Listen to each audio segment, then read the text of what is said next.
तो guys welcome back to start coding channel. और guys आज की वीडियो में ना हम लोग बात करेंगे यार कस्टम एरर्स को कैसे रेज करते हैं, यानी कि रेज कीवर्ड का क्या यूज है बेसिकली। ठीक है, जब हम एक्सेप्शन हैंडलिंग करते हैं। ऑलरेडी 2 ट्यूटोरियल्स एक्सेप्शन हैंडलिंग के मैं दे चुका हूं, जिसमें कि मैंने ये बताया था कि मल्टीपल एक्सेप्ट ब्लॉक्स कैसे लगाएं, ठीक है, या फिर बिल्ट इन एक्सेप्शंस क्या होती हैं और एक्सेप्शंस होती क्या है बेसिकली। ठीक है, ये सारी चीजें हम पीछे के 2 ट्यूटोरियल्स में देख चुके हैं बहुत अच्छे से गाइज। और आज का जो ट्यूटोरियल है इसमें हम लोग सीखेंगे कि अगर मुझे कस्टम एक्सेप्शंस बनानी है या फिर रेज कीवर्ड का यूज करके एक कस्टम एरर रेज करना है तो वो कैसे करेंगे। अब एक क्वेश्चन आता है भाई यहाँ पे हम लोगों के मन में कि एरर रेज करना ही क्यों है, एरर रेज करना ही क्यों है यार, एरर प्रोग्राम चल रहा है तो उसको रेज ही क्यों करें। कई बार भाई एरर खुद से भी रेज करना पड़ जाता है हमें। ठीक है, वो इसलिए रेज करना पड़ जाता है। उसका कारण क्या है? उसका कारण ये है कि ऐसा ना हो कि आगे जा करके, ठीक है, हमें हमारे कोड में प्रॉब्लम आए, यानी कि कोड जो है, मान लो अब एक एग्जांपल से समझाता हूँ गाइस मैं। ठीक है, मान लो मेरे को कोई एक रिक्वायर्ड वैल्यू चाहिए। ठीक है, जैसे कि मैं सैलरी की बात करूँ, मुझे एक सैलरी की इनपुट ले रहा हूँ मैं यूजर से कि भाई एंटर द सैलरी। अब वो सैलरी जो एंटर कर रहा है ना बंदा, वो मुझे एक रेंज में चाहिए। अगर वो उस रेंज से बाहर सैलरी एंटर करेगा ना तो इनपुट तो मैं ले लूंगा, लेकिन आगे जाके जहाँ मुझे यूज करना है ना, जिस रेंज में सैलरी यूज करनी है, उस रेंज में मैं उस सैलरी को यूज नहीं कर पाऊंगा, क्योंकि उस टाइम पे वो सैलरी जो है मैंने यूजर को रेंज में देने से नहीं रोका है ना, और वो आगे जाकर के मेरा कोड ब्रेक हो जाएगा कहीं ना कहीं। तो ऐसा ना हो इसलिए मुझे सैलरी को क्या करना पड़ेगा, एक रेंज में देने के लिए। अगर यूजर सैलरी रेंज में नहीं दे रहा इनपुट से तो उसको एरर देना पड़ेगा वहां पे।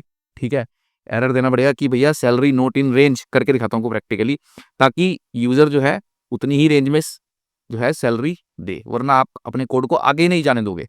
क्योंकि अगर कोड आगे गया तो जहां पर मुझे उस रिक्वायर्ड रेंज की जरूरत है और सैलरी उस रेंज से बाहर है, यानी कि इनवैलिड नंबर है बेसिकली, कहने का मतलब ये है। ठीक है, अब पाइथन तो एरर कोई देगा नहीं, क्योंकि वहां पर एरर क्यों नहीं आएगा, क्योंकि ऑलरेडी यूजर ने तो सैलरी डिजिट में डाली है, तो वैल्यू एरर आना चाहिए, तो वो नहीं आएगा। जैसे कि लास्ट ट्यूटोरियल मैंने बताया था, बिल्ट इन एक्सेप्शन तो वहां पे नहीं आने वाली, क्योंकि उसने दिया तो एक नंबर ही है।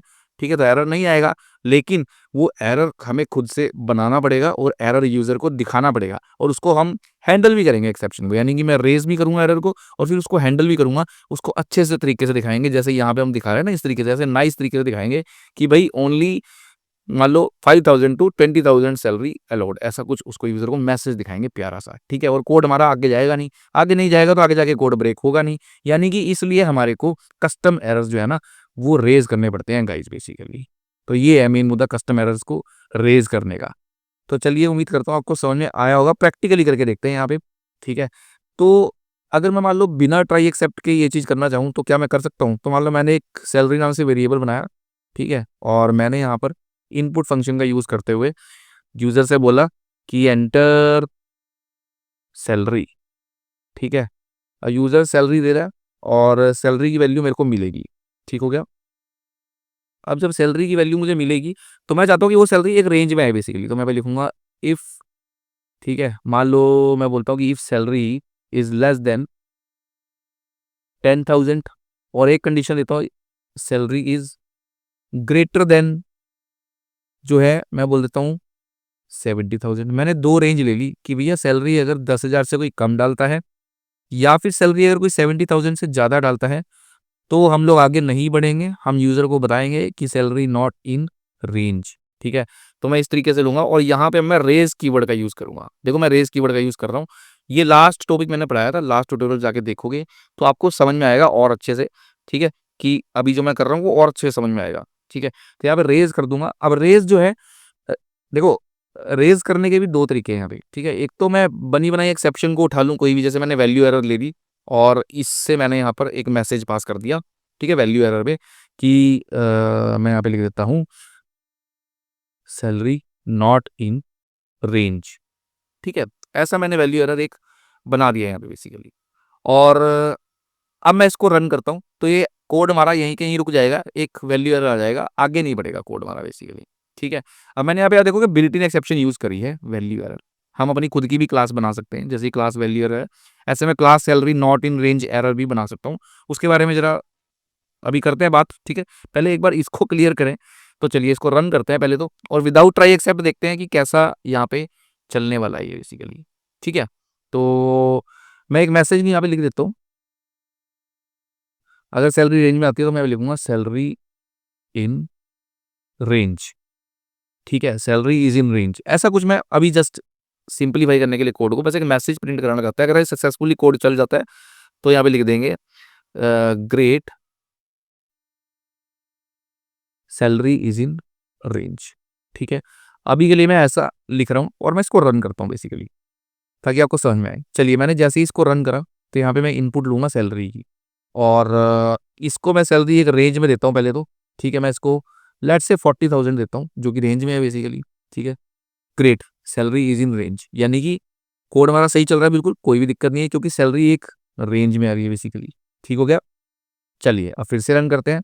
अब की बारी सैलरी में देता हूँ लेस देन 10,000, यानी कि मैंने 5,000 एंटर कर दिया और एंटर करता हूँ। देखिए जैसे ही मैंने एंटर करा तो एक वैल्यू एरर रेज हुआ यहाँ से, क्योंकि ये कंडीशन जो है चेक कर रही है कि सैलरी रेंज में है या नहीं, और मैं नहीं चाहता कि हमारा कोड जो है वो आगे बढ़े, ठीक है, क्योंकि आगे मुझे जो है जहाँ पे यूज़ करना है सैलरी को वो रेंज में नहीं है, मेरे मतलब की सैलरी नहीं है, तो मैं इसको इनपुट को यहीं के यहीं यूज़र को एक एरर रेज करके देना चाहता हूँ, और वो मैंने बोला कि वैल्यू एरर है यहाँ पे, सैलरी नॉट इन रेंज। लेकिन आप देख रहे हो कितना बुरा लग रहा है लिखा हुआ, है ना, मतलब बड़े अजीब तरीके से जैसे एक्सेप्शन आती है वैसे आ रही है ना वैल्यू एरर की एक्सेप्शन, लेकिन मुझे इसको हैंडल करना है, ठीक है।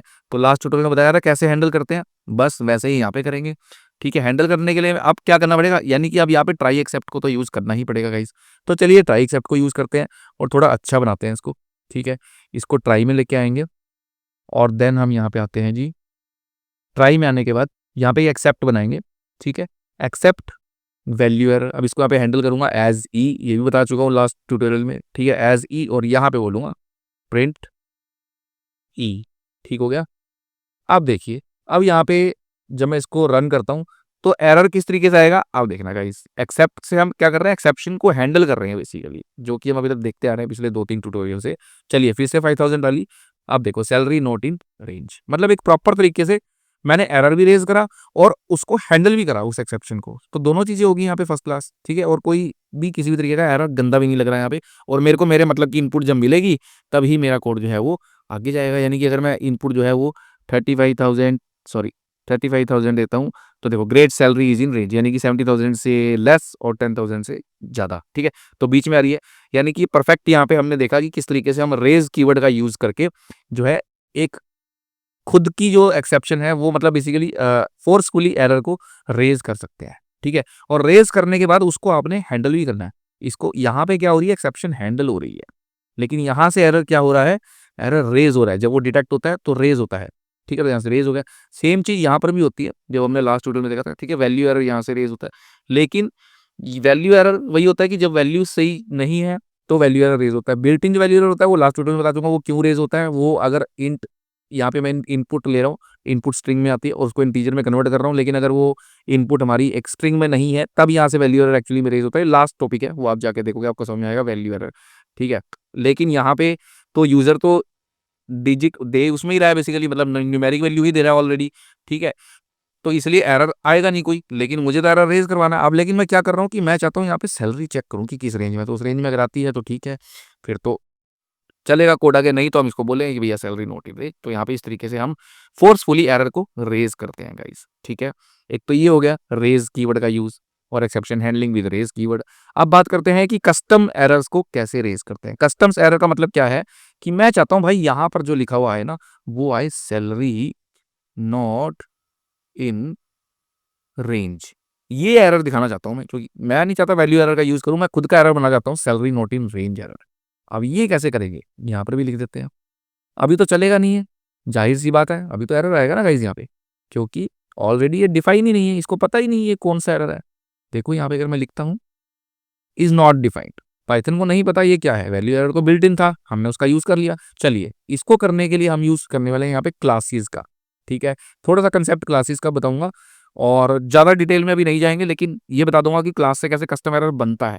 उसके अंदर बहुत सारी चीजें होती हैं, वो जब मैं आपको क्लासेस एंड ऑब्जेक्ट्स पढ़ा दूंगा उसके बाद आपको और अच्छे से हम डीप में जाएंगे, एक्सेप्शन हैंडलिंग है गाइस एक बार और, ठीक है। बट अभी मैं आपको बता रहा हूँ यहाँ पे कैसे इसको हमें बनाना है, कस्टम एक्सेप्शन को बना के दिखाता हूँ आपको बेसिकली, ठीक है। और उसके लिए मैं आपको कुछ दिखाना भी चाहता हूँ। अगर मैं आ जाऊँ इधर तो यहाँ पे आप देखोगे, आप लिखोगे गूगल पे एक्सेप्शंस इन पाइथन, ठीक है। जैसे ही ये लिखोगे तो यहाँ पे इस तरीके से पाइथन डॉक्स में एरर एंड एक्सेप्शंस वाला पेज खोल लेना। ठीक है, यहाँ पर एक्सेप्शंस के बारे में सारा बताया गया है ऑलरेडी, और जो चीज़ हम देख रहे हैं वो ये है बेसिकली क्लास वाली।